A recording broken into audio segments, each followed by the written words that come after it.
Mga minamahal, mga kapatid, tayo po ay dadako sa atin pong series na ginagawa. Atin po itong pagsalusaluhan, sapagkat binuksan po natin ang isa pong aralin na ito po ay akma sa panahon, pangyayari at pagkakataon. Huwag lang ho kayong magugulat, mga kapatid, sapagkat ang atin pong pinag-aaralan ito po ay biblikal.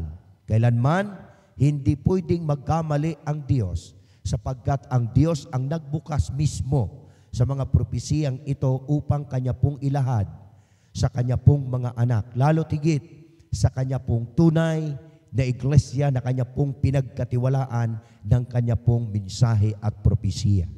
At siyempre, gagamit po tayo ng mga referensya. Ang atin pong kinikilalang manunulat na si Mrs. White, atin din pong ginamit para po sa atin pong pag-aaral.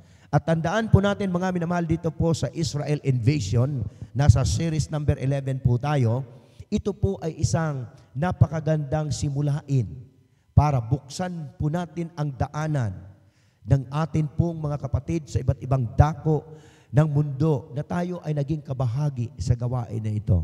Ito po ay tinagalog lamang natin. Hindi po tayo gumagawa ng sarili po nating haka, iniisip at nagsasabi tayo ng sarili po nating mga sinasabi, kundi ito po ay naging hango sa tunay na kasaysayan at kaarunungan na ibinigay ng Diyos sa banal na kasulatan na ito po ay nihanda ng Diyos ang Kanya pong mga anak sa huling panahon.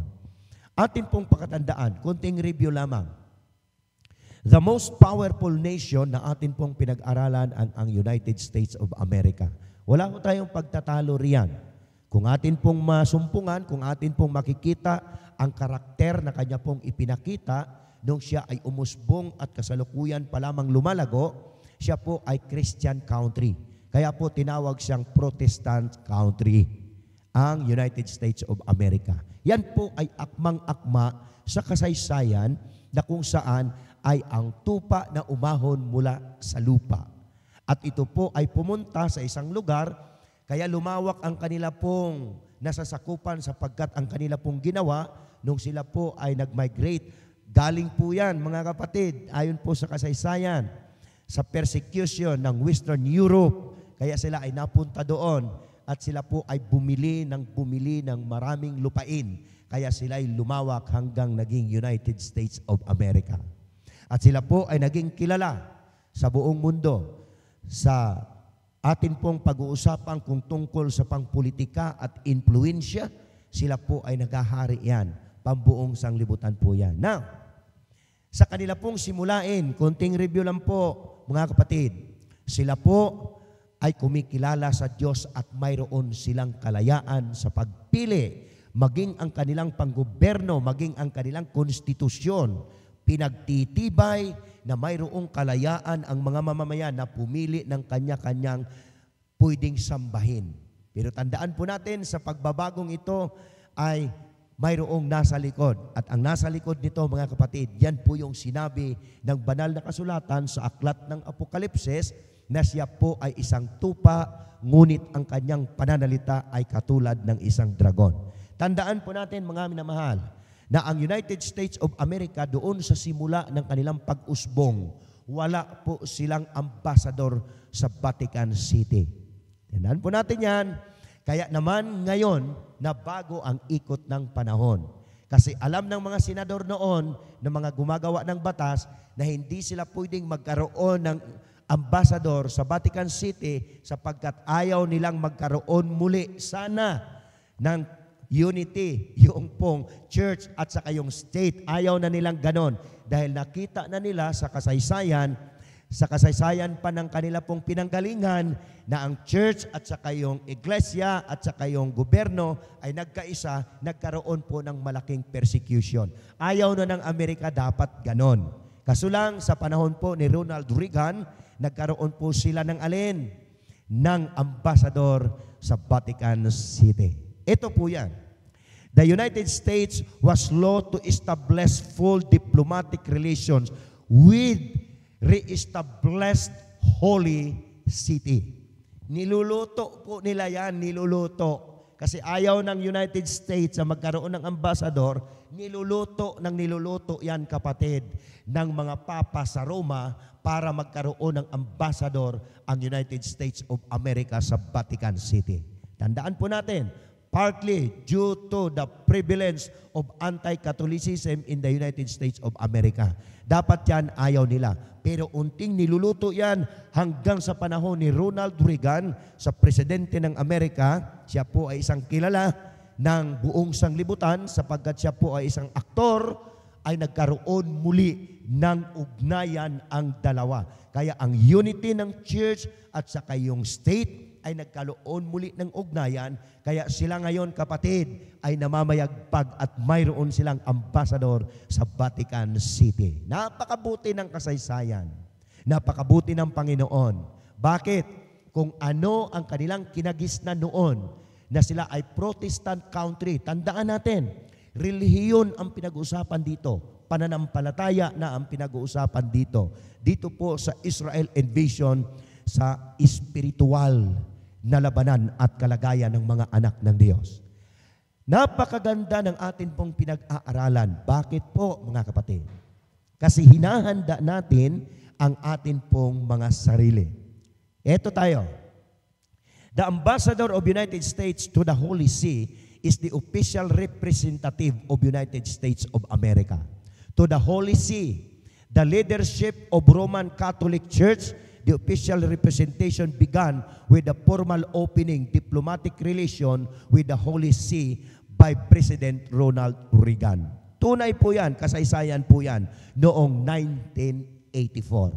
Meaning to say, nagtagpo muli ang dalawa. Hindi po natin pwedeng ipagkaila na ang banal na kasulatan, totoo ang kanya pong sinasabi.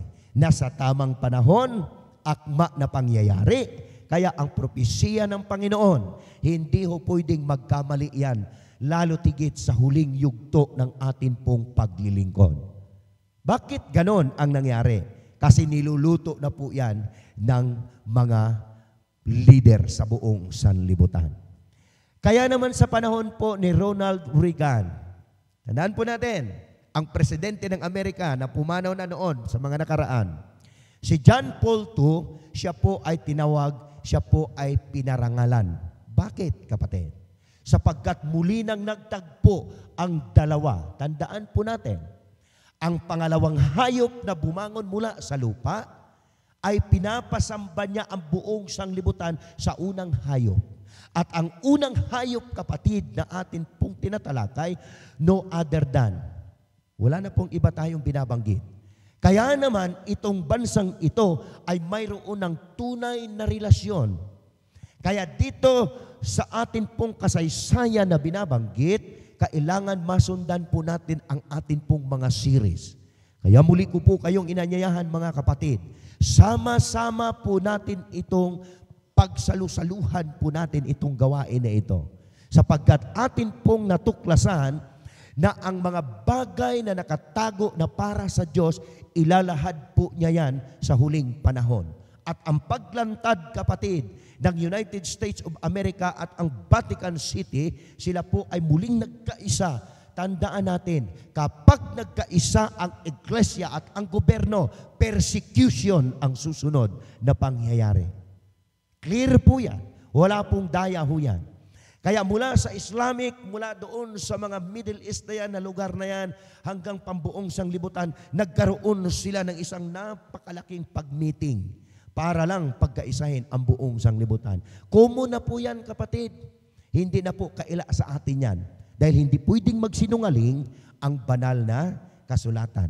Sa pagkakaroon muli ng ugnayan ng United States of America at ang iglesia na pambuong mundo, kapatid, tandaan po natin, ito po ay nasa tunay na kasaysayan ng Apokalipsis 13. Na darating at darating ang panahon na ang buong sanglibutan ay uutusan na pasasambahin tayo. Ngayon, mayroon pa tayong kalayaan, tandaan po natin. Ang Pilipinas at ang ibang bansa, mayroon pa silang kalayaan na alin? Sumamba sa kanila pong tungkulin, pipili kung sino ang kanilang paglilingkuran. Pero darating ang panahon, kapatid, tandaan natin, darating ang panahon na wala na tayong kalayaan sa pagpili kung ano ang ating sambahin at kung sino ang ating pararangalan. Dahil sa pagpili natin sa tunay na pananampalataya, dito magkakaroon ng isang napakalaking suliranin sa atin pong pananampalataya. At dahil ginamit na ang pinakamalakas na bansa sa buong sanglibutan, isang dikta lang yan, kapatid, napakabilis po ang pangyayari yan. Wala ho tayong magagawa. Bakit? The government and the states and the religions, magkakaisa yan. Pag nagkaisa yan, isang pirma na ho yan. Mamaya malalaman natin bakit kailangan gawin ito ng mga kapapahang ito. Mamaya ang sikritong yan, hindi dapat natin ipapalabas ito dahil makaka-copyright tayo. Pero pinayagan tayo, kapatid, ng atin pong pamunuan na ito po ay ilantad natin sapagkat dito natin malalaman na tayo ay nasa tunay na pananampalataya at paglilingkod po natin sa Panginoon. Tandaan po natin, ang Middle East ngayon napakagulo na, hindi na po yan magbabago. Ang mga Houthi binomba, andyan na ang Iran, kapatid, nagbumbahan na sila lahat. Hindi na ho magbabago yan. Ang sinabi kagabi ng isang napakalakas na leader sa buong sanglibutan, the crisis is coming. Sana po maging handa tayo dyan. Ngayon, kumakain pa tayo, kapatid. Pero the crisis is coming. Magkaroon uli ng recession. Ano ba recession? Naalala nyo, kapatid, 2007 or 2008, nag-recession ang United States of America. Ano ang nangyari sa buong sanglibutan nung bumagsak ang Amerika? Napakalaking epekto niyan. Kaya dito sa pangyayari na ito, mayroon po silang nailahad. Una na po yan. Tandaan po natin, ang Panginoon hindi siya nagkulang ng pagbibigay ng pabalita sa buong sanglibutan.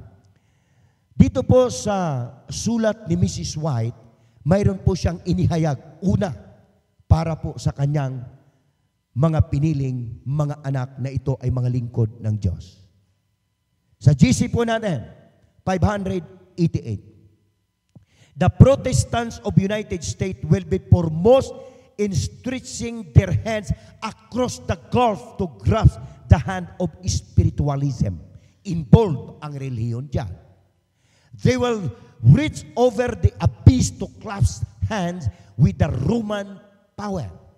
Tandaan po natin yan. Magpapailalim at magpapailalim yan sila. Sinabi na po yan ng atin pong manunulat at ng banal na kasulatan. And under the influence of this threefold union, sabi po rito ng ating manunulat, ang United States of America, this country will follow in the steps of what? Of Rome in trampling on the rights of conscience. Alam niyo po mga kapatid, hindi ito basta-basta yung atin pong tinutuklas. Hindi po basta-basta ang binibitawan na pananalita ng atin pong manunulat. Totoo po yan, kapatid. Kaya kagabi, kung masundan po ninyo ang World Report, ang pambuong mundo sa CNN, napakalaking tao ang nagsalita, kapatid. Ang sabi niya, the big crisis is coming in our world. At sa krisis na yan na mangyayari sa buong sanglibutan, saan kaya ang mga anak ng Diyos nariyan? Kaya sa subukan na atin pong hinaharap, espiritual na Israel, sa labanang ito, Israel in vision sa espiritual, tayo po ay humaharap sa isang kagimbal-gimbal na pangyayari. Ito ang ating hinihintay, kapatid, para malaman natin na kung saan na ang mga anak ng Diyos sa panahon na darating na ganito. Ayaw ko lang isali dito, kapatid, ang binitawan mismo ni Pope Francis kung hanggang saan magtatapos, kapatid, ang atin pong sanglibutan. Very complicated. Pero ito po ay mga slide lamang na atin pong malalaman. Tandaan po natin, ang buong sanglibutan ngayon ay nagimbal dahil sa mga pananalitang ito. Ito po ay sa www.catholic.net. Hindi po pwedeng ilabas ang kanilang video. Pero kinuha po siya ng atin pong kaibigan at manggagawa na nandoon mismo sa loob ng room para ihayag sa atin ang mga update na pangyayari para po sa ating lahat. Tandaan po ninyo, the best way, ang pinakamagandang paraan daw. Amerika na po nagsabi niyan, ha? Hindi po tayo. The best way to honor Pope John Paul II, truly one of the great men, is to take his preaching seriously. Dito po sa bandang ibaba, is to listen to his words and put his words and teaching into action here in America.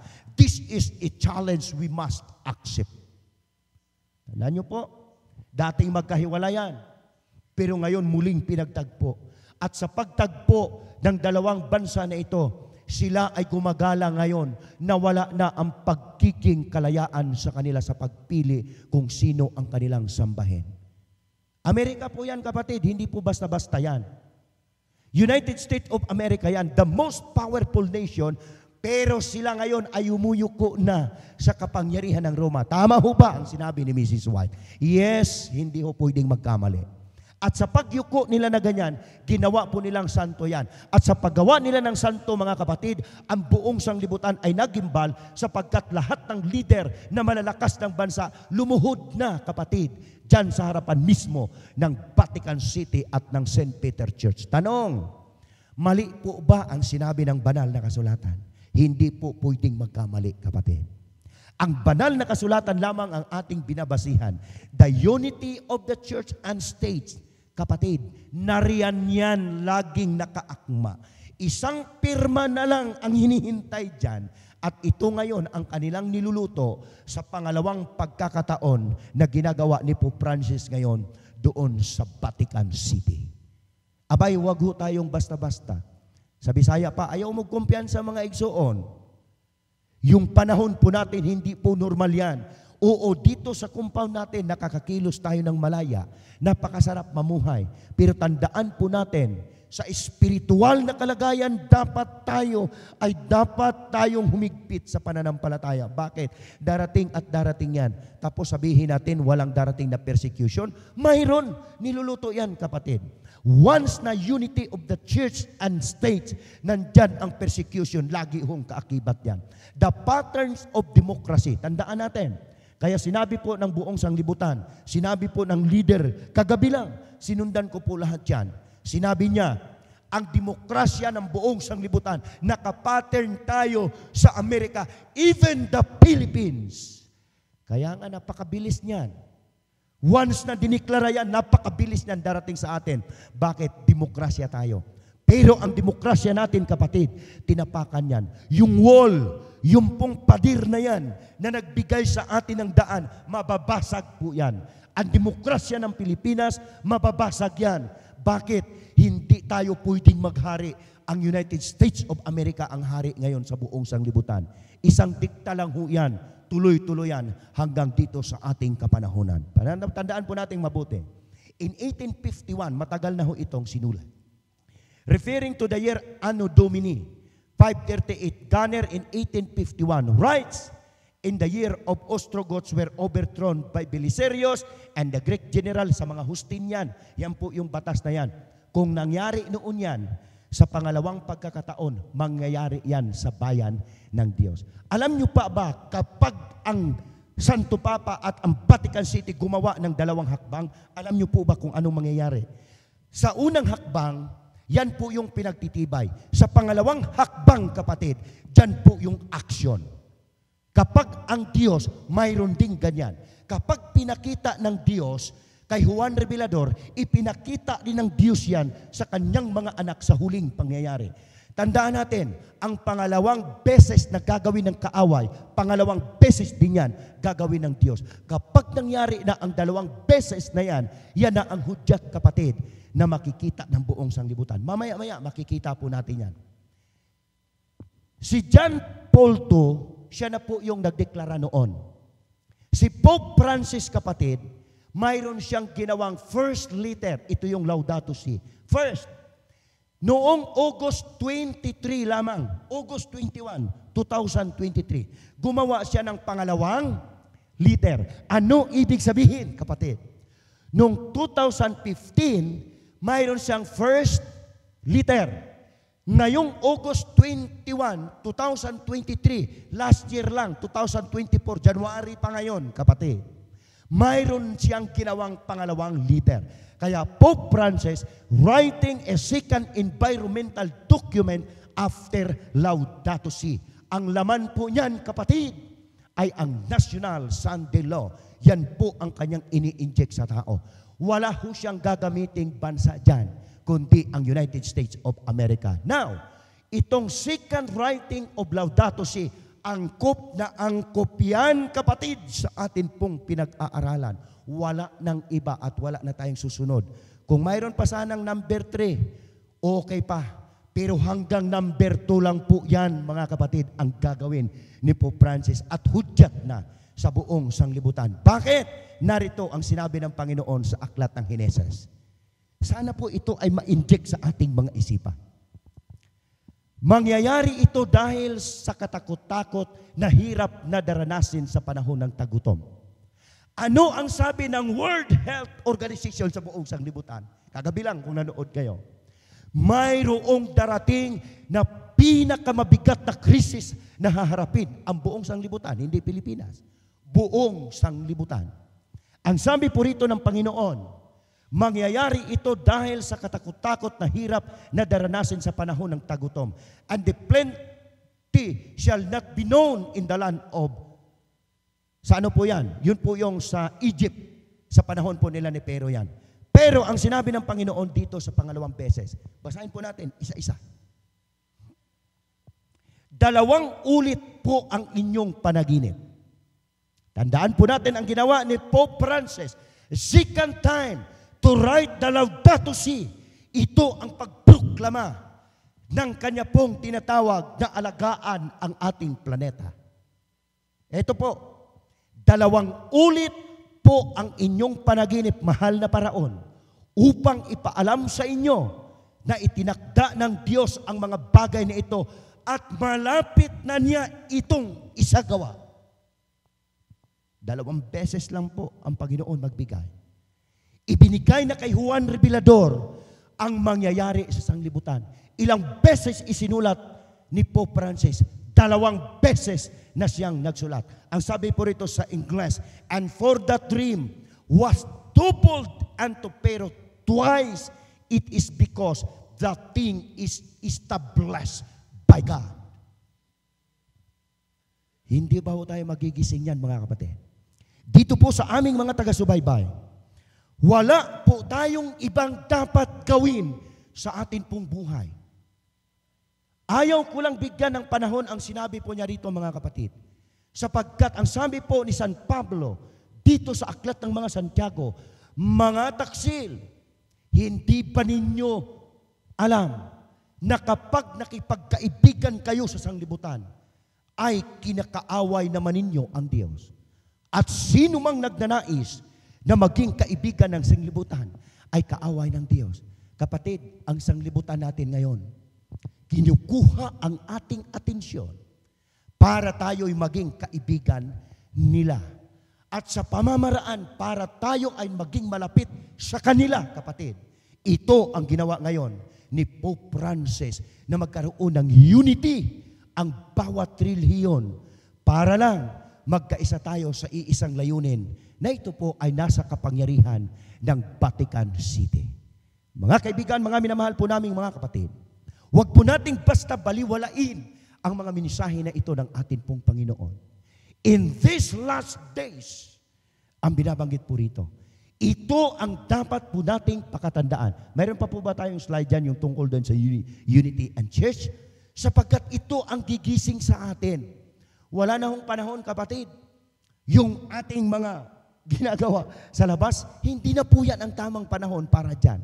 Sa series number 12, mamayang hapon, magtatapos po ang ating series dito po sa Israel in Vision.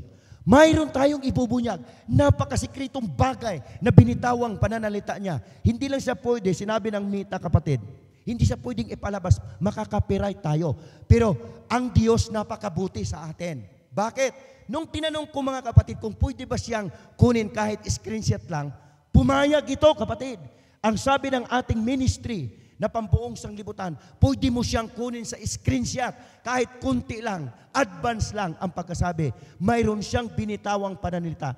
In these last days, the second time to write the Laudato Si, Ito ang panahon para maghudyat ang bansang iyan na nagkakaisa, na ito na ang panahon para pipirmahan, deklarahan na ang batas na ito. At ang batas na ito, kapatid, hindi magtatagal. Nariyan yan. Mayroon siyang binitawang mga taon kung saan. At yung taon na yan, yan ang taon, kapatid, na ating hinihintay na nariyan na ang subukan ng mga anak ng Diyos. Hari nawa, tayo po ay magkaisa sa mga bagay na ito. Hari nawa ang bawat isa sa atin. Dito po sa aming mga taga-subaybay, mga minamahal, mga kapatid, gisingin po natin ang ating mga diwa. Gisingin po natin ang bawat sandali ng atin pong paglilingkod. Hindi po natural na mundo ang atin pong ginagalawan. Hindi po ito natural na mundo na atin pong ikinabubuhay. Tayo pong lahat ay binalaan ng atin pong Panginoon. Ihanda po ninyo ang inyong mga sarili. Ihanda ko rin ang aking sarili. Basta ang atin pong gawain ay tuloy-tuloy sa paglilingkod po natin sa atin pong buhay na Diyos. At kailanman, mga minamahal, mga kapatid, hindi tayo pwedeng pabayaan ng Diyos sapagkat pinili ng Diyos ang kanya pong mga anak. Ito lamang ang atin pong dapat pakatandaan, na ang kaaway ng Diyos, sila ay nagpasakop sa sanglibutan. At sino man ang sumunod sa sanglibutan, kaaway ng Diyos. Kapatid, pagbutihin po nating mabuti na maging kakampi tayo ng Diyos, sa piling tayo ng Diyos, di baling kaaway tayo ng sanglibutan. At ang pinang-uusapan po natin dito ay tungkol po sa pangrelihiyong pangbuong mundo. Kung ang Katoliko, pangbuong mundo, ang Seventh-day Adventist, pangbuong mundo. Kung sila po ay mayroong mga Saint School, ang atin pong paaralan sa buong mundo, mayroon din. Kaya ang pinag-usapan dito ay puro dalawa lamang, tunay at hindi tunay. Sa pagkakataong ito na atin pong natuklasan, na ang Laudato Si ni Pope Francis sa huling pagkakataon na 2 beses niya itong isinulat, hudyat ito para po sa lahat, na ang buong isipin ng mga anak ng Diyos. Ito na nga ba ang panahon ng paghahanda natin sa ating sarili? Yes, of course. Ito ang panahon para ilagak natin ang ating buhay sa atin pong Panginoon. Wala nang iba. Huwag na tayong mag-isip pa ng iba pang mga pamaraan pang sanglibutan. Ang isipin po natin, puro po tayo sa Diyos sapagkat tayo ay nasa piling ng atin pong Panginoon. Ito po ang ating dalangin sa pangalan ng atin pong Panginoong Jesus.